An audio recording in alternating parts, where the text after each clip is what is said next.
October 10th, Chief Clarence Williams, surrounded by his family, high-ranking members of the Riviera Beach Police Force, and 2 lawyers, held this news conference to, as he said, set the record straight.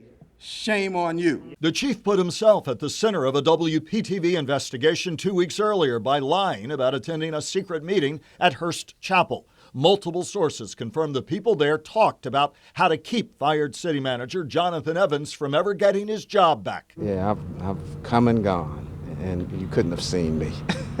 The chief's own police officers followed up by taking a no-confidence vote. The result was overwhelming. What do you think about the vote of no confidence? I look you in the eye and I say to you, not much. Then the chief, in an extraordinary moment, called out his own officers for their alleged actions on his watch. Number 1, officers that tip off drug dealers hampering arrests. Number 2, officers that endanger the life of babies by not responding timely. Number 3, officers who abuse sick time and get arrested in neighboring jurisdictions. Immediately following Chief Clarence Williams' news conference, we asked his legal team for documentation backing up his accusations, including any disciplinary action taken. News Channel 5's Wanda Moore live to tell us what happened next. Wanda? Michael and Kelly, we had many questions like who are these officers the chief is referring to, and are they still with the department? We didn't get any answers from the chief and his legal team, so we did our own digging. We found an FBI investigation in 2010 that centered on Officer Nathan Gordon. Records show federal agents believed Gordon warned suspected drug dealers of upcoming operations. During a recorded phone call, a suspected dealer asked Gordon if surveillance cameras were up and running at a local store. Gordon replied, quote, "They got everything over there." The U.S. Attorney's Office did not file charges. Riviera Beach fired him, but Gordon appealed and won his job back. Chief Williams later promoted him. It makes absolutely no sense. Current Riviera Beach police officers agreed to talk to me about the allegations if we would protect their identities. If the chief is so concerned about allegations of jumping on drug dealers, why then promote that officer to a command staff position and then have him in charge of investigating drug dealers? We did not find any other instances where officers were accused of warning suspects. As for not responding to calls in a timely manner. Babies are dying. I mean, who says that? That's insanity. And then if that is occurring and you're the chief of police, why aren't you done anything about it? And that's the first I'm ever hearing of it. Our investigation uncovered a case involving the now promoted Sergeant Nathan Gordon and a baby. A couple called 911 after they claimed they were attacked while walking their 10-month-old near North Lake Boulevard and Congress Avenue.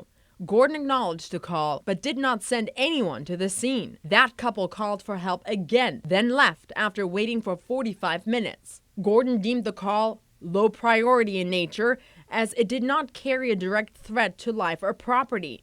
He was not disciplined, but counseled for holding calls and contacting citizens. We also found a warning in the file of another of Chief Williams' closest allies, Alex Freeman.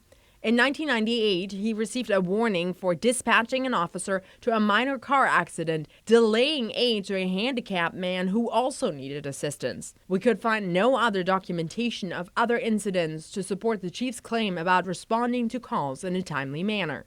He deliberately destroyed and went after his own police officers who he considered the best in the world.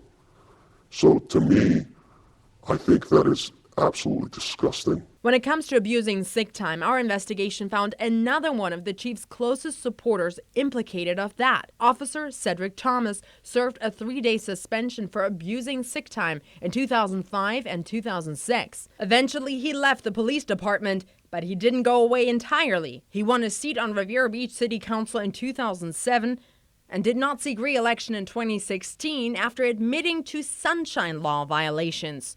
Chief Williams then hired him back as a police officer. How you bring that person in as a police officer, I don't understand it. I don't get it. It makes no sense to me. Nobody knows what he does. He doesn't respond to calls. He's not assigned to a shift. None of the supervisors know who he actually reports to. As for Riviera Beach police officers getting arrested in neighboring jurisdictions, we found one in our archives. An officer arrested for slapping his girlfriend in 2013. Those charges were later dropped.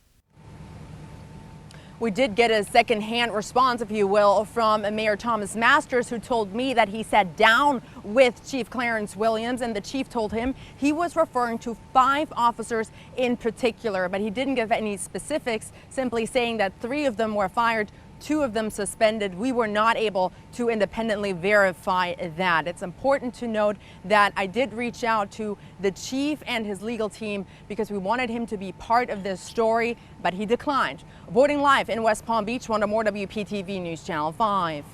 And for more on how we got to today, we have a special section of our website dedicated to our WPTV investigation. Just head to WPTV.com.